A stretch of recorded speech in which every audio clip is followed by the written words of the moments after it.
Yes, ma'am, we can start. Within 2 minutes, we will start, ma'am. Fine, ma'am. Okay. Students are coming and joining. Yeah, let them join. We'll give them a Uh, few uh, minutes. okay. Thank you, ma'am. Thank you. Thank you.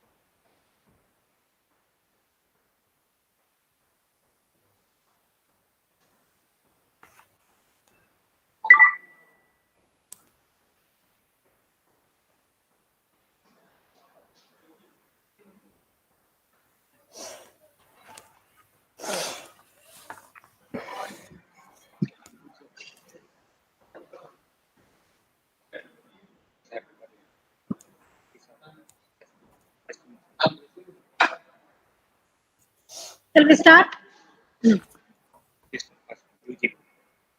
First UG ல நம்ம ஏன் institutional email ஐடியில இருந்து வரல?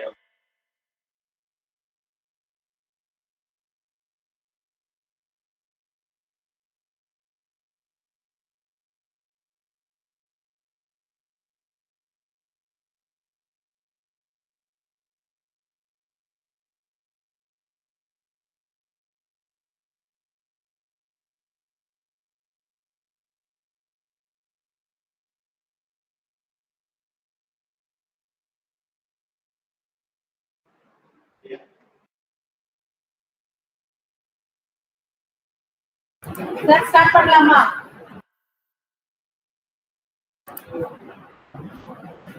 Good afternoon. Every new day brings with it another chance to change your life. A warm welcome, one and all gathered here on behalf of the Bibliophile Club. I invited you all to the second meeting of our club, seeking God in everything you do, and He will direct your path. May I now invite Danny Silvia, our first MA English, to lead us in prayer.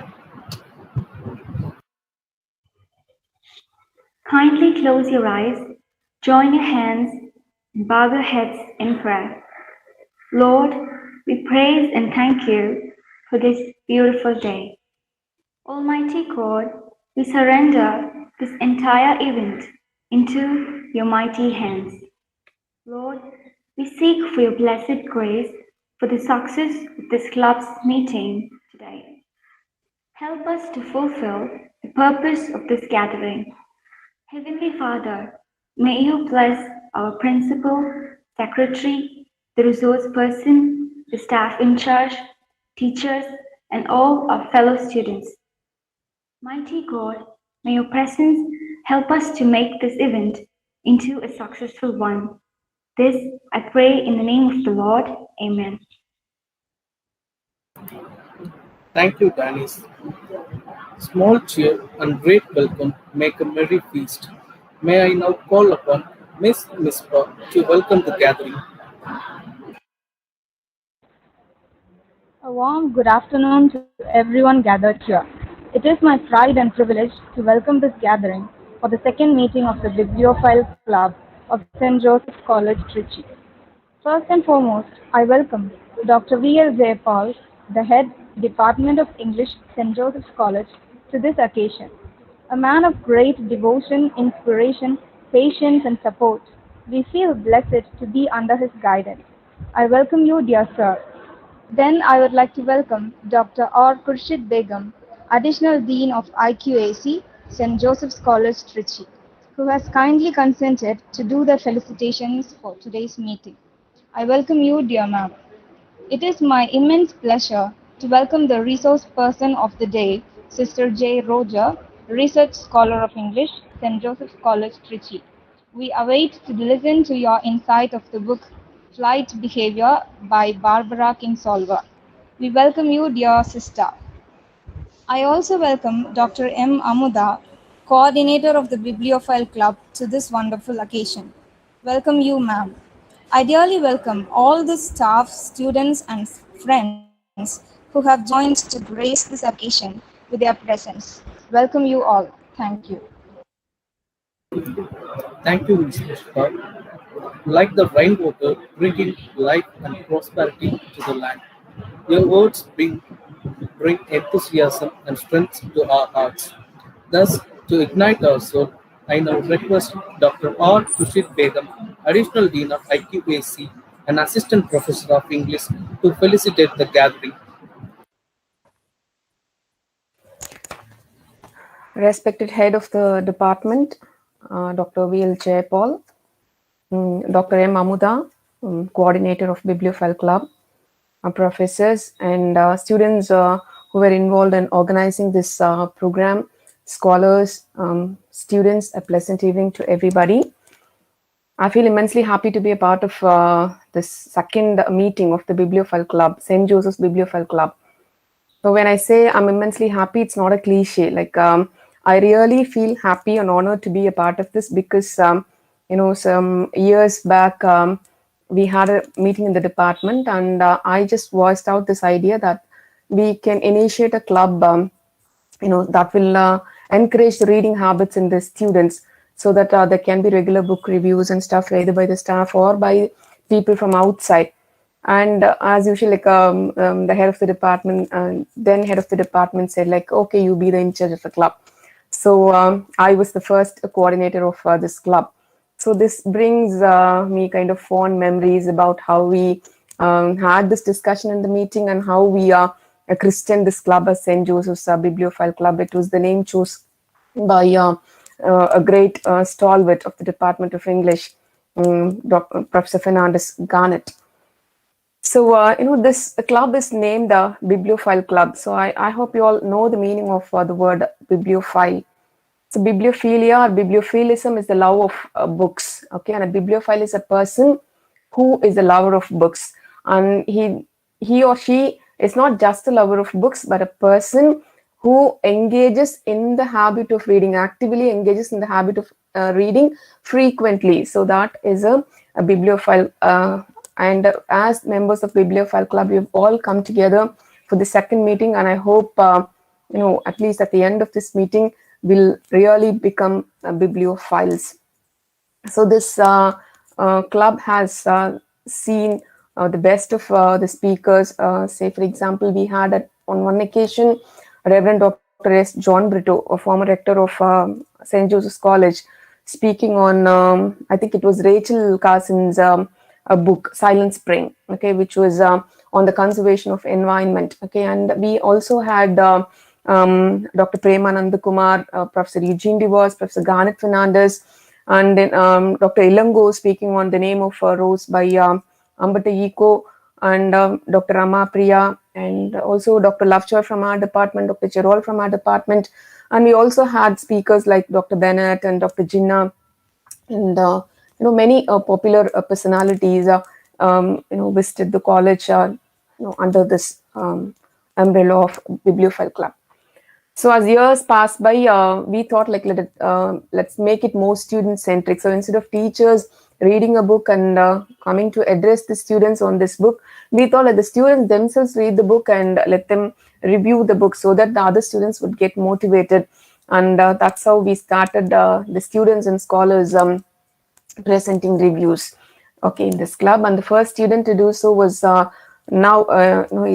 she's a Dr. Shintu Dennis, okay, who did her PhD in NIT Trichy. Okay, so the purpose, so for any club, anything does not see the light of the day all of a sudden. There are certain things that happen. So the most important reason for us to begin this club, or the purpose or the intent, behind the beginning of this club is, there's one important reason. The most unbearable part of collegiate education is the professors compelling the students to read. Okay, so as the audience, the first MA students or the second MA students might be knowing how I torture them literally to read a text. Okay, so I keep on conducting tests and retests so that at one point of time they'll start really reading the original text. Okay, so then there arises a very pertinent question. So why should we read? What's the necessity? One as why can't we just go on for a summary or listens to a story from somebody and you can just get a degree? Okay, so the problem is a BA degree in English or an MA degree in English has become a tool for employment. So we've started believing that it's only an end. Okay, so we have started using or engaging a lot of shortcuts to get a passing minimum or maybe a decent percentage, and we are so focused on the end product that we have totally forgotten about the process. Okay, and we forgot to relish the process, to cherish the process. And the process of getting a BA degree or an MA degree in English definitely involves a lot of reading. So what do we read, okay, as part of the Department of English? I think we read poems, we read plays, novels, short stories, articles, essays, a lot. Okay, and so the thing is, you just while you read, you kind of have the rhythms of poetry ringing in your mind, the romance, the beauty of poetry, the strangeness of poetry, the strangeness of words, the ecstasy of the unraveling of layers of meanings, and the flavor, or I should say the fragrance. If you're a real bibliophile, I think you can feel the fragrance of words, feel the fragrance of poetry. I hope as the students of MA English, almost all of you are familiar with this poem, Somewhere I've Never Traveled by E. E. Cummings. Okay, so I'll just read 2 lines from this poem. Though I've closed myself as fingers, you open always, petal by petal, myself, as spring opens, touching skillfully, mysteriously, her first rose. So that's what reading does to us. So I believe that's what reading does to us. It touches the innermost depths of a being, filling it or filling us with thoughts, emotions, ideas, a lot of other things. Okay, so I consider reading, as a kind of a friendship or a relationship that we enter into, like where one thing leads to the other, right? So you kind of develop a new friendship, or you fall in love, or you get married, and you're introduced to the other person's family, like the girls or the boys' parents, sisters, brothers, friends, colleagues, aunts, grannies, and like a lot of people. And what happens is your horizon widens as far as this relationship is concerned. And the thing is, you like a few, you kind of appreciate a few, you tolerate a few, and sometimes you hate a few. But then every interaction is an experience in itself. Okay, so that is how reading is supposed to be. One reading is supposed to lead to the other. One novel by one particular writer should lead you to a reading of another novel by this writer, and that should lead you to the reading of another novels, or maybe you have a cross reference here and there, and so you just cling on to that reference and you start moving towards another writer, and then you kind of read the complete works written by this particular writer. So that's how I started reading Vonnegut, Kurt Vonnegut, one of my favorite writers. So I just it was a happy accident when I read God Bless You, Mr. Rosewater by Kurt Vonnegut, and that led to the reading of Slaughterhouse-Five and Mother Night and Galapagos, The Cat's Cradle, a lot of novels by this one particular author. I'm still waiting to read Hocus Pocus. Of course, I've got the book, but then I'll read. Okay, that's it. And so why this action of reading, this process of reading? It kind of creates an awareness. Okay, so some writings definitely won't let you sleep. Okay, say for example, feminist literatures or post-colonial literatures or even subaltern literatures, they create a fire in us. Okay, they they kind of burn our beings. That's what I'd say. Like these kinds of reading make us kind of shed our skins of hypocrisy. Like, we think we are somebody and we behave in a different way, and we understand that we are hypocrites. And once you start reading such literatures, we definitely have to peel off that skin of hypocrisy, and you need to bear your true self to the people. And so it also helps us to lay the foundations of a new world of equality. The thing is, we are not very sure whether it's going to be constructed in a few months or in the next year or maybe in few years. So, but then we are sure that the construction has begun, and soon there is this grand structure of building which is called equality that's going to shelter us all as one human community. Fine. Reading also, the regular saying that all the staff members use in the class. It enriches your vocabulary, it improves your language skills, your language proficiency, and other things. Okay. So one thing that I would like to say is reading, the habit of reading never lets you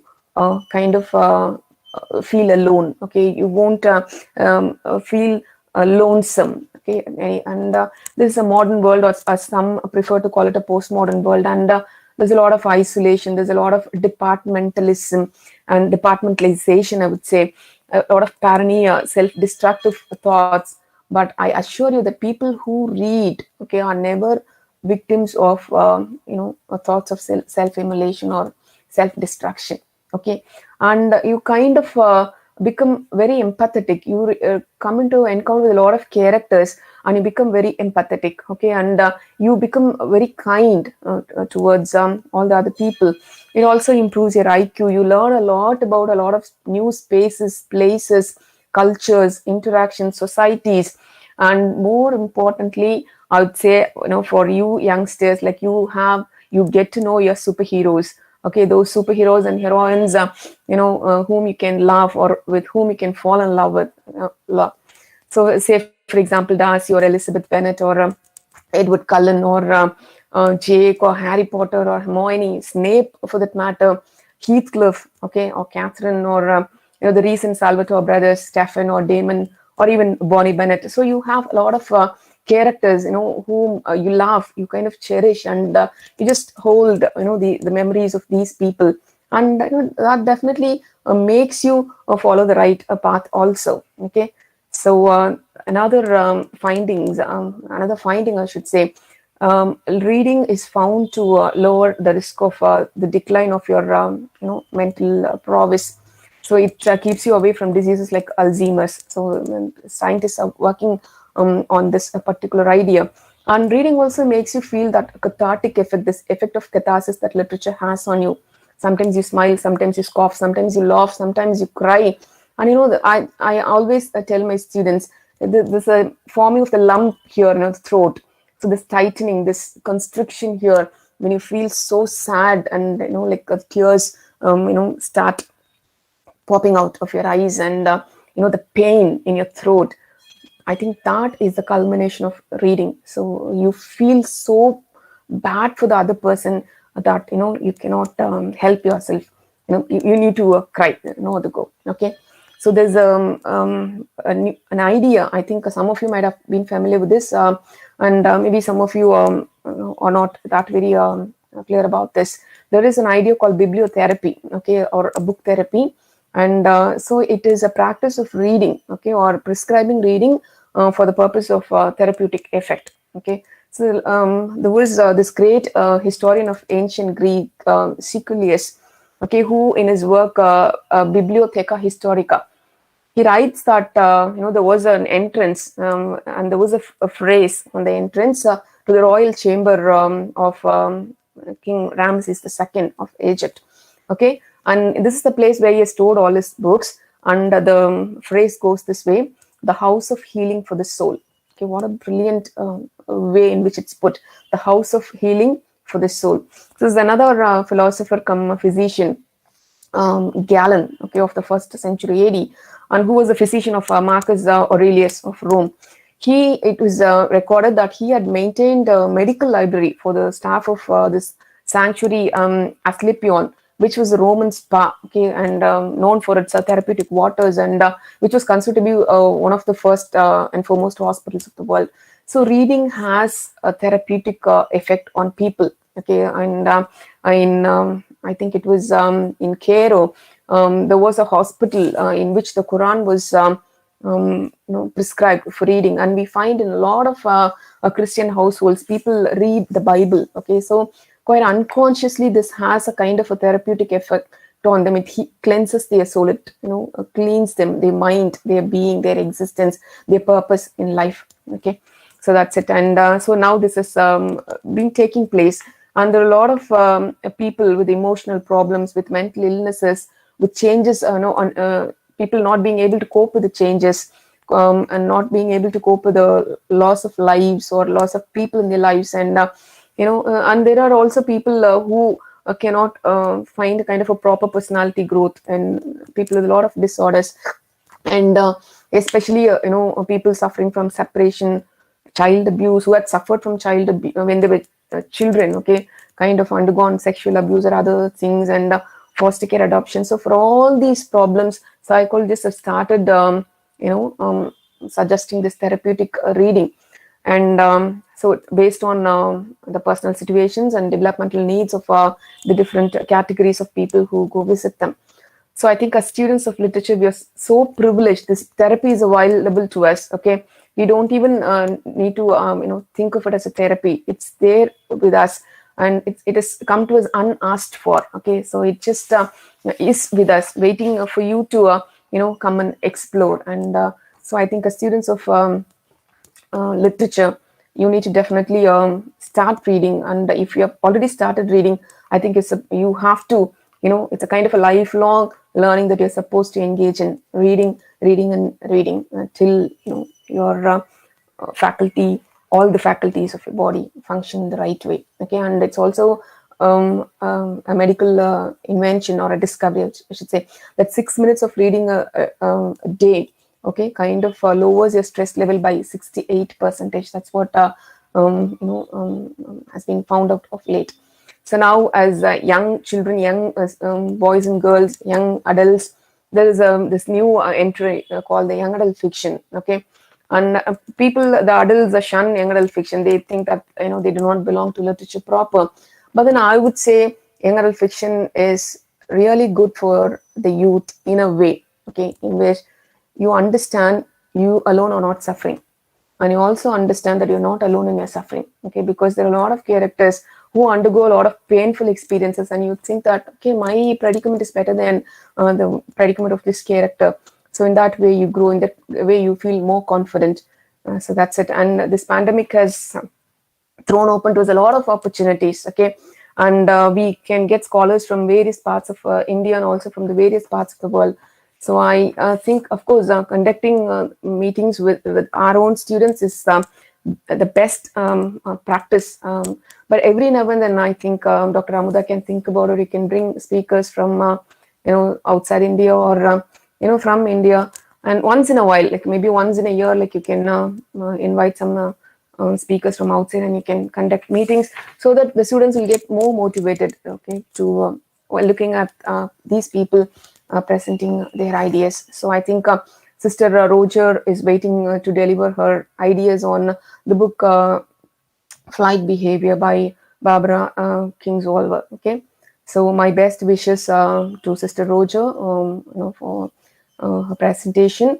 And I'd also like to wish this program a great success. My special wishes to Dr. Amuda, who has been putting in a lot of efforts for the conduct of every meeting of the Bibliophile Club. So I would also like to thank Dr. Jayapal and all the other staff members who have joined the meet, and also my special wishes and greetings to the students who have joined the meet. My best wishes. Thank you. Thank you, ma'am. You don't have to burn books to destroy a culture. Just get people to stop reading them, says Ray Bradbury. May I now invite our resource person of the day, Reverend Sister Rojer, Research Scholar of English, St. Joseph's College, Trichy, to enlighten us on Barbara's Kingsolver flight behavior.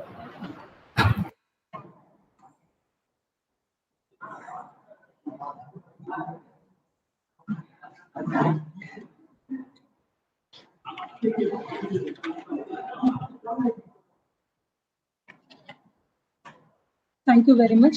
I thank the Almighty Lord for making use of me as a tool to share my review on a book which I read, Flight Behavior by Barbara Kingsolver. My sincere thanks to the Bibliophile coordinator, Dr. Amuda, for giving me this opportunity.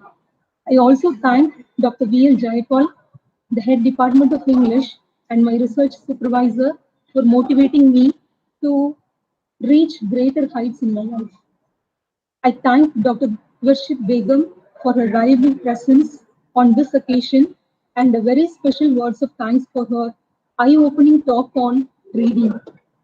With this note, let me start sharing my reviews on flight behavior.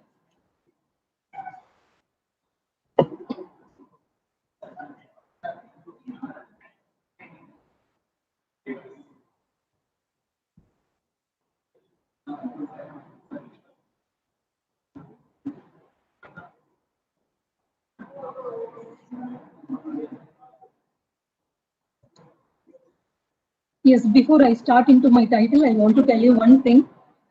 Actually, it is not my area of interest, or my area of interest is philosophy.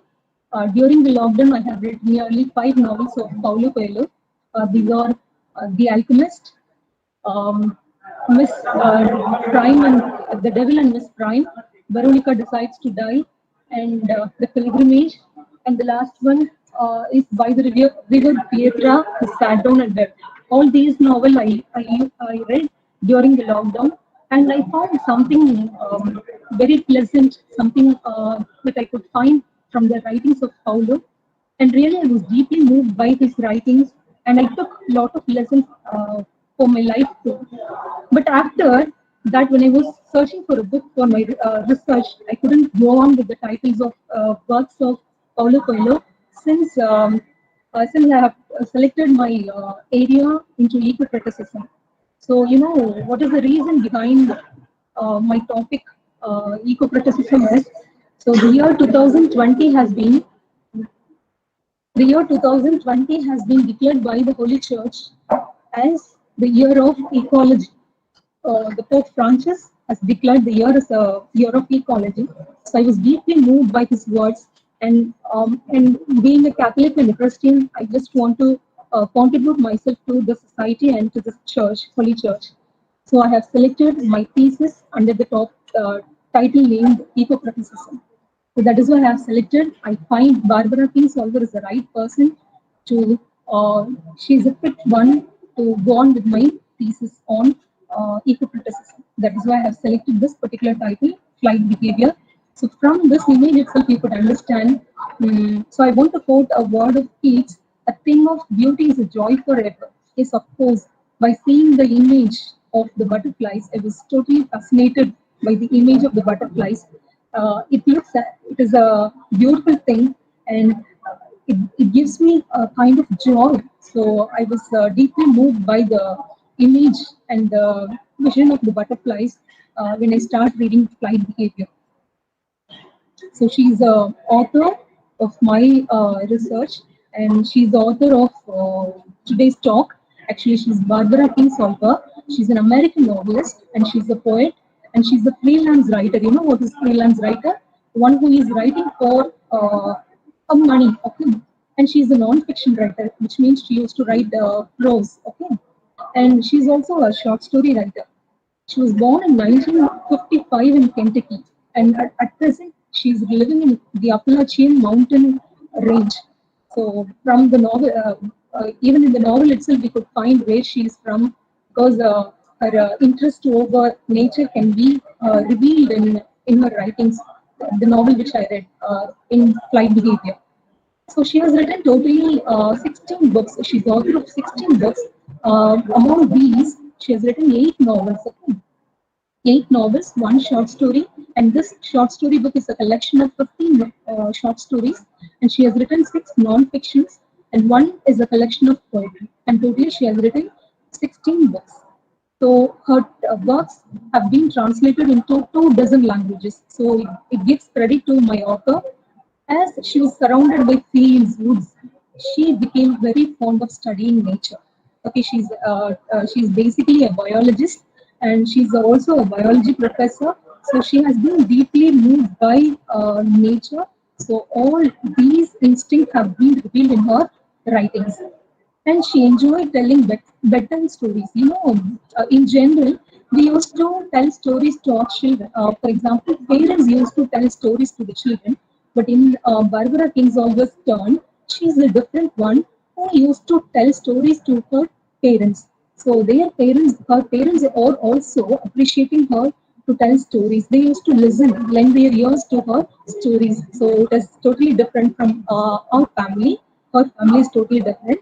And her works focus on topics such as social injustice, social justice also, feminism, biodiversity, and the interaction between humans and their communities and environments. So she's basically an eco-critical writer. So I could see clearly that she's an eco-critical novelist.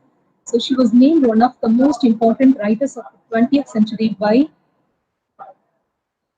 the Writers Club, and so she has won awards for her literary works and her Poison of Bible. Okay, this is the famous work of Barbara Kingsolver. It was the finalist for the Pulitzer Prize and the Orange Prize, and she won National Book Award for this too. And her prose work, non-fiction, Animal, Vegetable, Miracle, it, it brought James Beard Award for her. And The Lacuna, it is a great novel. It won Britain's prestigious Orange Prize for Fiction in 2010. In 2011, Kingsolver was awarded the Dayton Literary Peace Prize for the body of her work. So these are all the achievements of Barbara Kingsolver. So this is the novel by Barbara Kingsolver, and this is the seventh novel of Barbara Kingsolver. But I found it. This is the best and first novel, so I have selected this as my first reading. So I found there is a very great elements I could find therein. The Flight Behavior. It was published in the year 2012. It is a recent novel too, and it has been considered as a bestseller by the New York Times, and it's the best book of the year by the Washington Post and USA Today. And it is a cli-fi novel. So I want to tell you an introduction about cli-fi fiction. No, it is nothing but it deals with climate change. Climate fiction is known as cli-fi novels. So let me share what is the summary of the novel. So please listen carefully. And Della Robbia, she's the protagonist of the novel, and she's a mother of two children. Her husband's name is Cub, and her children's who are they? Preston and Cordelia. So she's a mother of two children, but she's not being satisfied in her family marital life. So she got married in the age of 17. Right now she's in the age of 22. Though she has two children, she's not being satisfied, and she's not being a good mother to. She's a mother, but she's not being a good mother to her children because she's in search of an illicit lover. She's in search of a man who is a telephone repair man. Okay, so in search of that particular man, she went to the Turnbow Woods, to the mountain, Appalachian mountain area. She went there in search of this illicit lover. So what happened? She has been encountered by the vision of something. Okay. So in the mountain, what happened? She could see the mountain range, the valleys, the trees, and everything is filled with the fire. It's like a fire-like thing, and she has been telling that it is the place is being filled with orange color. So she thought that it is a vision from God. So she is totally associated with nature. So she found this particular thing as God, representation of God, as Moses had in the Bible, and as Moses encountered God in the burning bush. So we can associate her vision to the Moses' encounter with God in the burning bush. So what happened? So at once, after seeing this vision, she came down. She came back to the family, and she visited the family. She reported the family that she had a vision in the mountain. So she took the family members to this particular mountain, and she showed everyone that she had a vision. And the family members, especially here, the head of the family, the father-in-law of Belarubia, he said that I think he found that the trees and the mountains and the valleys got some kind of sickness. So he couldn't identify that the butterfly as an insect. So instead, he thought that the trees got some kind of sickness. So what they did, they just went close to the trees, and from there only they could come to know that it is the visitation of the butterflies, monarchs. Okay, the monarch butterfly is also known as king lilies or milkweed butterflies. Okay, so from the image itself, you could find that This is the image of monarch butterflies. It has significant colors in it: orange, black, and white dots in it. So there is a what there is a kind of different border in it. So it is a recently I have seen it when I was crossing the road. I found only one single monarch. So I was totally fascinated by the fluttering wings of the monarchs. So it was a great thing for me after I read the novel. I could also associate myself with nature. And what happened? So let me come to the story now. So apart from that, even after seeing the vision of the nature, butterflies in the mountain, they started sharing their testimony in the church. He stood up in the church service and he said that his wife, okay, Delarubia, had a vision in the mountain. So the message has been spread from the family to the church. Okay, the group of community people, the message have been spread. And what happened later? So the people started knowing about the arrival of the butterflies to the Turnbow Woods. And but at the same time, the leader of the family, Bear, is trying to log the woods. Okay, it is because of his poor economical condition. He is trying to log the woods. You know what is cutting down the trees for making furnitures and for preparing papers and for toilet papers and tissues. They will be using those woods for that purpose. Okay, so what happened? But at the same time, media people came, reporters from various places have arrived, and tourists from other places have also started visiting this particular region called Turnbow Woods or Appalachian Mountain Range. So they all have visited here, and it became a tourist spot, and people started making money. People like Beer and Hester, they have started collecting money to the tourists. So this is what the conditions have been prevailing in the novel. And from the media and from the reporters, Bella Rubia has been projected to the world that she is the queen of butterfly. She has been named as butterfly queen. Okay. Along with the wings of the butterfly, she has been posted on the social media and everywhere, even on the television. She has been projected in that way. So she has been known as a butterfly queen. But at the same time, so by seeing the messages, by seeing the reports of Delarubia and the arrival of the monarchs, the scientist and the entomologist, one who studies about the insects, Ovid Byron, he came forward, he visited Tennessee. Okay, and he started with a team, with the students, with the researchers. He came back. He visited Tennessee place where he started working for the monarchs. From the arrival of the monarchs, he come to the conclusion that it's all because of the climate change. These monarchs, okay, they got migrated instead of going to Mexico. Actually, the butterflies roosting place, okay, resting place, or the habitat is only Mexico. But instead of going to Mexico, it is because of the climate change. They got migrated. Instead of going to Mexico, they started migrating to the Appalachian Range. We call it Tennessee. And Ovid Byron tries to instruct Delarubia about the climate change, about the migration of the butterflies, because they till now they thought that it is the vision of God. Okay, and she also started working with Ovid Byron, the entomologist, and she also collecting data along with them, and she got awareness that from a little girl, okay, even the little girl can teach a lesson to the children, to the people. And Josephina is the one. She's a little girl. She's studying with Delarobia's son Preston. So in order to visit the monarch butterflies, she came to her house and she said that she's from Mexico. She got migrated from Mexico. It is because of the climate change, and on a special day, it is because of landslides. She got her family got shifted from Mexico to Tennessee. So from this, she could get connected Josephina's life, Josephina's family's life with the arrival of the butterflies. So like butterflies, Josephina also got migrated from Mexico to Tennessee.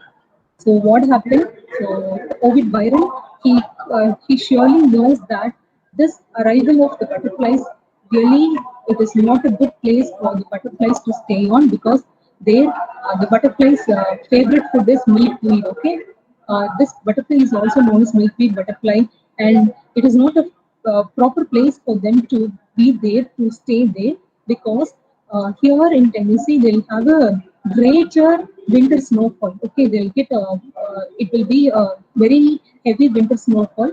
So even for the humans, it is very hard to survive there, and for the butterflies, it's very difficult to stay alive in this bad weather. So what happened? And later on, what happened? They got a different weather. So the weather has been changing, and most of the butterflies have died. And amidst this, there comes a warm weather. So from that, the butterflies got rebirth, and they started fluttering their wings, and they started flying towards their place where they come from. So by seeing the butterflies, Belarubia also got some guts, some confidence to face the world, and she has decided to move on like butterflies, and she plans to go with her own passion. So at last, what she has planned is she plans to take her son and her daughter, and she's not being satisfied since she's not being satisfied in her family life. She tries to move this particular sport towards where her passion is. She wants to be admitted her children in a proper school. So she too wants to be she too wants to get college education. So she got shifted from this particular place to somewhere. Okay, she has a plan to that. So this is what the plot. Okay, this is a summary of the novel, and these are all the themes that I could find from Flight Behavior. So from the themes, okay, so I could see integration of human and nature from this particular novel. So what is integration? It is interconnectedness. So there is a relationship between human and nature that I could find from a particular novel. So almost all the characters, they could connect their lives with their nature. I mean, with where they are surrounded by. Okay. And for example, in Bella's life, even from the beginning to till the end, she has been associating herself with nature. So, being a human, it is our duty, primary duty that we need to recognize. Okay, we are here to give voice to this voiceless earth. So, being a human, we should associate ourselves closely towards earth because this nature it teaches us so many things to our life. Okay, so we have to closely associate ourselves to nature, and even the characters in the novel seems to associate themselves with nature. So Della, from the beginning, for example, when she visited the mountain range, she could connect herself with nature, and she has been encountered by the vision of nature. Okay, and she could even hear the voice of God from nature. And even from Hester's life, she has been totally associating, and they have a farm. Okay, they have a sheep on their farm, and they have been cultivating some kind of woods there over there, and their life is totally being associated with nature. And even the little Preston boy, he has been fascinated. He was being attracted by the vision of the butterflies. So the theme of beauty is a joy forever all the time.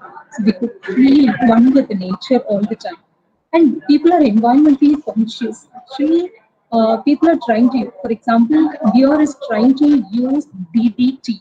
It is the kind of insecticides or pesticides he wants to put these pesticides over the butterflies so that he can drive the butterflies out from his woods so that he can sell these woods for the logging company. But he couldn't do that because his son Cub is totally against the usage of DDT.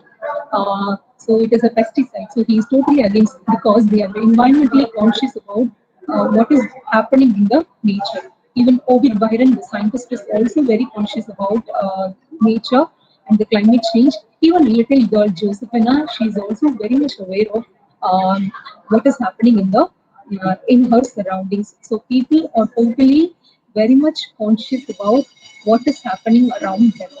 And also want to have a theme on faith versus science.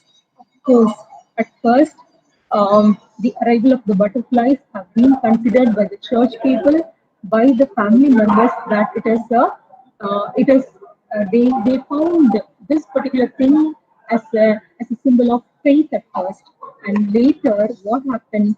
from the arrival, from the visitation of Ovid Byron, the scientists, they came to know that it is a sign of science, it is not a sign of faith.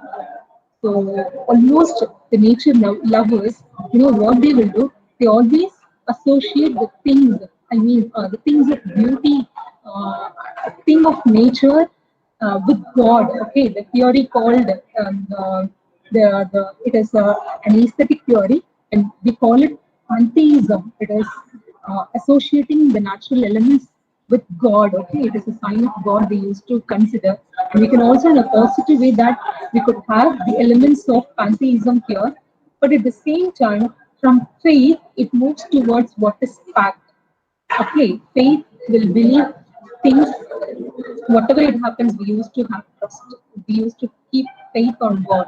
But at the same time, we need to focus on what is truth. So from faith to people are moving to science, okay, science that speaks about truth. So here people are moving towards truth. So from gradually from the first chapter towards till the end, they have been moving towards what is true. Okay. And from the third thing, I could find that from personal life in the global spotlight. So from the titles of the chapter, I want to tell you the first chapter, The Measure of a Man. Yeah. You know what is happening here? Delarovia, she was in search of a man in the first chapter. Okay, her circle is very little, and she has been connecting herself with only a single man. Even she's not bothering.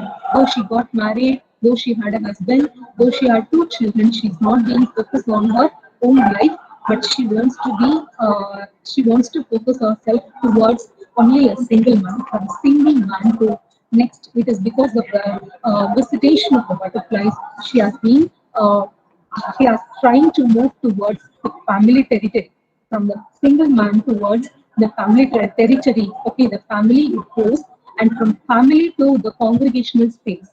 So she shared her views about the butterflies to the family, and from the family it moves to the congregation. I mean, the church, the people around her. So the arrival of the butterflies, the message has been transferred to the congregation, and from the congregation to the talk of the town. So people in the town, all over the town, they started talking about the butterflies, climate change, and all, and so on. And from town, it has been moving to national proportions. See, gradually it has been moving from single to the family, from family to the congregation, and from congregation to the town, and from the town to the national proportions. See, it has been moving, and from national to the global, okay, all over the world, from world to all over the earth, and from earth to the continent. So likewise, it has been moving. Okay, so the personal life of Della, if she has not visited that particular mountain range, so nothing would have been happened to them. Okay, they'll be leading their life in a peaceful way. So since she has visited that, she could associate herself from family. So that the novel has been moving from a single person to the global level. So it is the greatest thing that only Kingsolver can write like this. So, and what is the final theme that I could find is nature, life, and rebirth. Because nature is part of us. We can't live without nature. See, even this with this weather, we couldn't live. Even we couldn't tolerate 30-degree this weather in Trichy. But see, think about the butterflies. It was -4 degrees something, so we can't survive there. So we have been Kingsolver makes the readers to be associated, to feel how the monarchs will feel.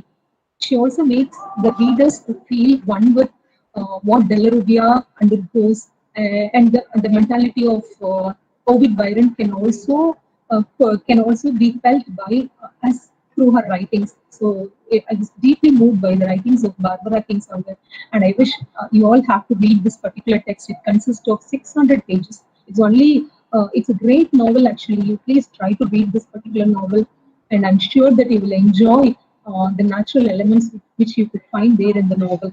And it also talks about life, day-to-day life, okay, the family life, marital life. It also talks about the church service, everything, day-to-day activities are clearly portrayed in the novel.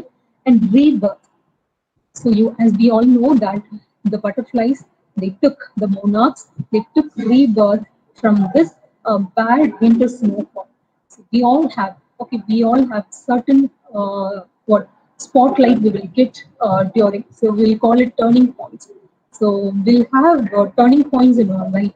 So that will totally change our life towards something different. Okay, so we all must realize it. So if we are being satisfied in this particular life, you can carry on with it. If you are not being satisfied, if you are not living for others, you please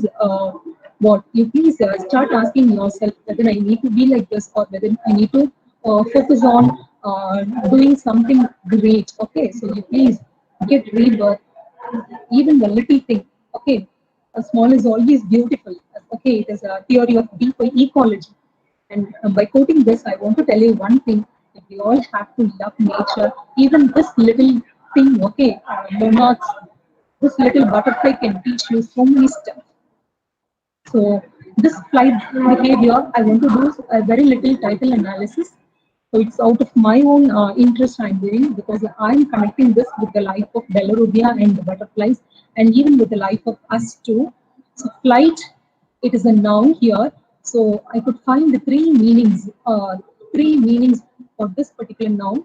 Flight is movement, not stagnant.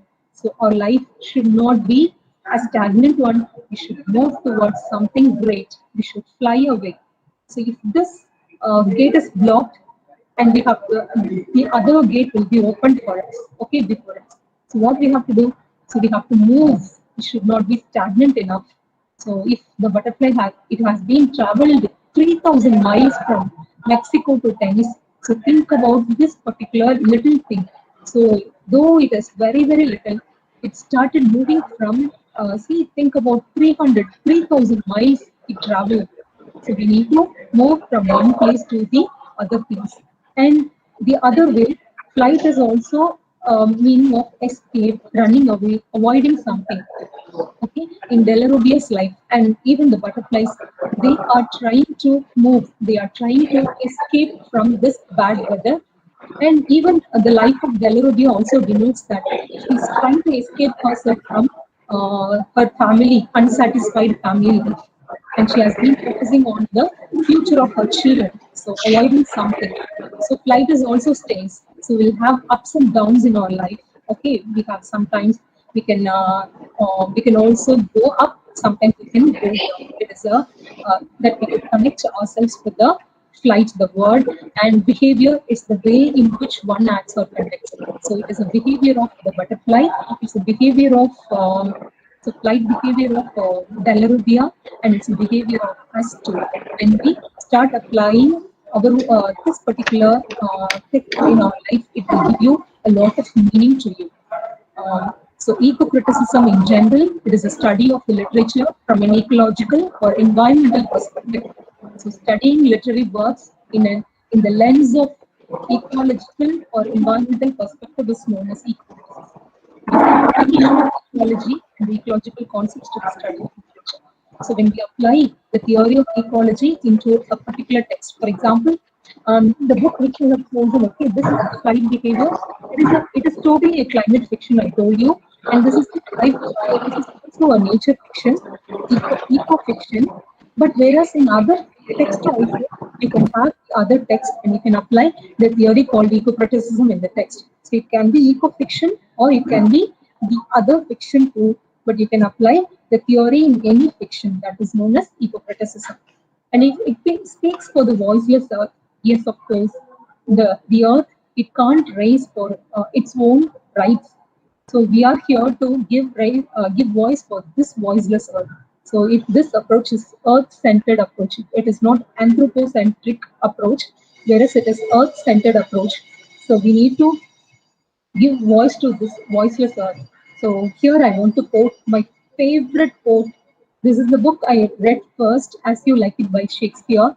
So I want to quote the words of Shakespeare. He said, tongues in trees. So he could find even that the trees could instruct you, educate you, and it will enlighten you. The tongues in trees, books and running streams. So even in the running streams, uh, I could find a lot of knowledge in running streams. Sermons and stones. Yes, of course, we could get a lot of what instructions, ideas, sermons from the stones, and good in everything. Of course, nature, it will be a tongue for you, it will direct you, it will be the book for you, it will give you a sermon for you, and we could find good in everything, every natural aspects. So these are all the things I want to tell you apart from the themes. So people, there are some quotes which I have taken from the text which I read. So it is so he oneness with nature. So I already told you that people are being associated with nature. For example, I have quoted the lines from flight behavior. So Ovid, the scientist, said, "My main worry, time-wise, is that a winter storm could arrive here tomorrow and kill every butterfly." Oh, see, butterfly on that mountain. See how he is very much worried about the butterflies, as if he is worrying about his own family member. He has been considering his butterflies as his own family member. He has been totally worried about the death of the extinction of the butterflies because of this bad weather, because of climate change. Okay, the temperature at which wet monarch will freeze to death is -4 degrees centigrade. Course, he said very slowly. He couldn't tolerate even it's very even for 19 degrees Celsius we couldn't bear it here in this Trichy or here in Tamil Nadu. But think about it as -4 degrees centigrade, and really it's very hectic for the butterflies. But he has feel one with nature, so he could from this word from the words of Rovid Baron, we could see how they are being associated. It's all the works of writings of Kingsolver. He could connect herself through the character Ovid Byron. And the climate change, Ovid says, a continental ecosystem breaking down. Most likely, this is due to climate change. So they are very much aware of what is going on with them. So it is all about climate change. It has disrupted this system. Scientific record, we want to get to the bottom of that as best we can before events of this winter destroy us beautiful species. Of course, they know what is happening, what is prevailing in their nature. So they are very much conscious about what is happening before them. Okay, so they are trying to resolve the problem. So from this novel, she has been Kingsolver has been insisting you to love nature, to care nature, to contribute something to the nature. An extinction of monarchs because of this bad weather. She has been telling that this is the duty of us, each individual, to save. It's not only monarchs, it's all the living beings in the world. So we are here to save the earth because we have been connected with each other. Okay, we all know that there's a chain, okay, that connects. So food chain we can call it, but still we are all connected each other, even the living beings, okay, non-living things, everything is being connected. So we should love them. We have to be very serious about the extinction of any species in the world. And socio-economical struggle and environmental destruction. Of course, it's all because of the poor economical status. you know they started this is the quote which I like most. The whole story revolves around this particular quote. I can tell you surely. You know why? If we log the mountain, then the trees are gone, but the debt isn't. So does it make sense to turn everything upside down to make just one payment? Like there won't be any other 1 month and the month after that. So Delarobia is questioning her father-in-law by saying that one time you can log the mountain and you can pay the debt. Okay, if you have debt again, what will you do? Okay, can you log the mountain again and again, and it causes landslides, it causes mudslides, and it also causes other climatic changes. So she has been asking the questions too, and if this question is put before us, okay, Kingsolver is asking the question to each and every one of the individual who is reading this particular text. We need to care and love nature. So our poor economical status should not disrupt the environment at any time. We have to be very conscious about it. And nature directs, of course.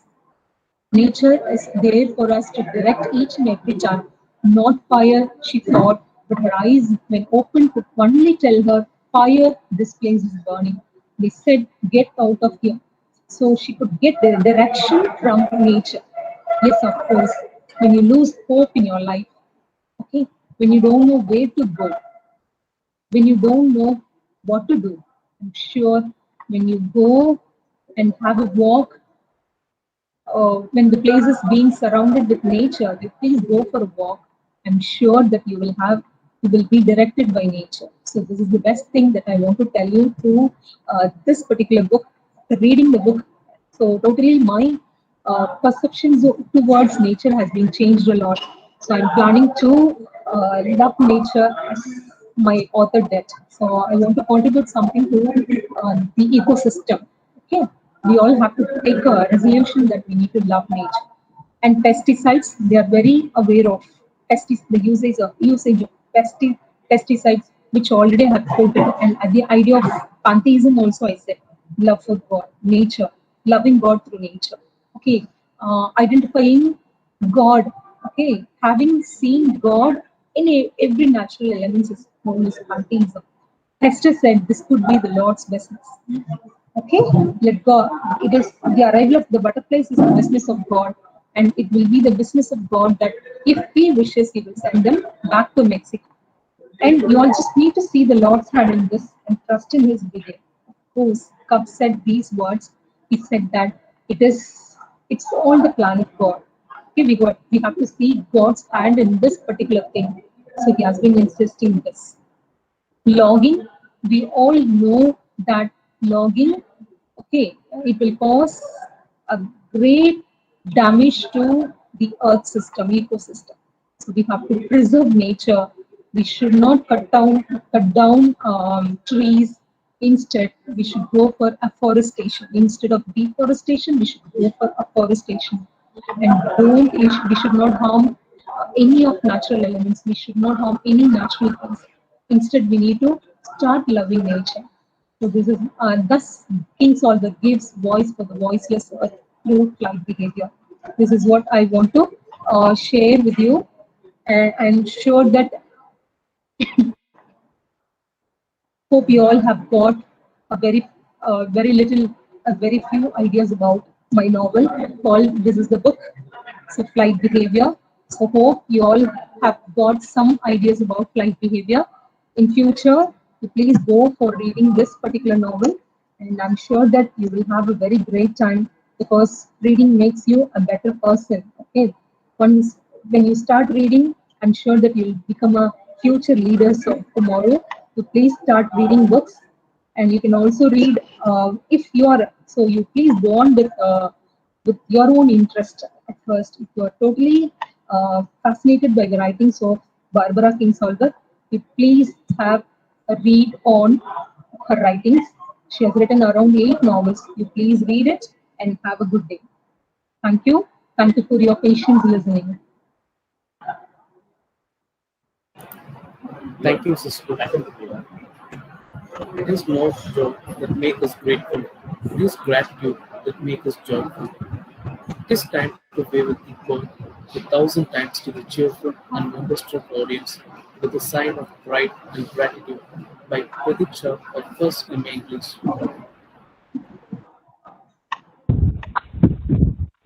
Good evening, everyone. As all the good things come to an end in life, so is the meeting. It gives me immense pleasure to propose the vote of thanks. I express my sincere gratitude to our resource person, Sister J. Rojer, a research scholar of English, St. Joseph College, Trichy, who has honored us with her valuable insight. We are enlightened with your knowledge. You gave a deep stimulus to the topic. Thank you for your joining us, Sister. I would like to thank our beloved head of the department for his words of encouragement and constant support shown to us all the time. I extend my sincere gratitude to Dr. R.QURSHID Begum, Additional Dean of IQAC, St. Joseph College, Trichy, for her words of felicitation. And I give my intense thanks to the coordinator of the Bibliophile Club, Dr. Amuda, Assistant Professor, Department of English, St. Joseph College, Trichy. A special thanks to you, all the staff, for their unflinching support and coordination. And I thank all the students who showed huge interest in fulfilling the club activity and all the good hearts who worked for this webinar. Thank you again, all of you.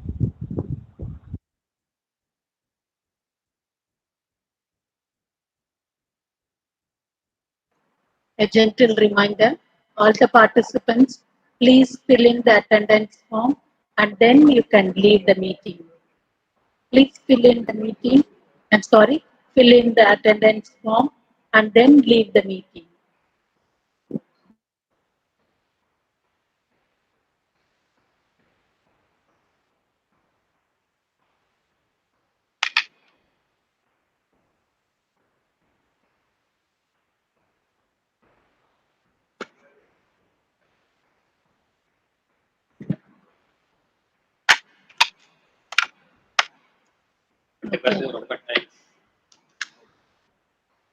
Thank you.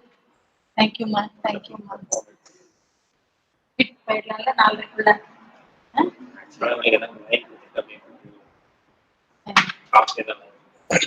யாருக்குமா? உங்களுக்கா? ஆமா. Tea ஏதாவது order பண்ணுவோமா? கேண்டீனுக்கு. நான் வரலப்பா. வேண்டாம் வேண்டாம். இரு.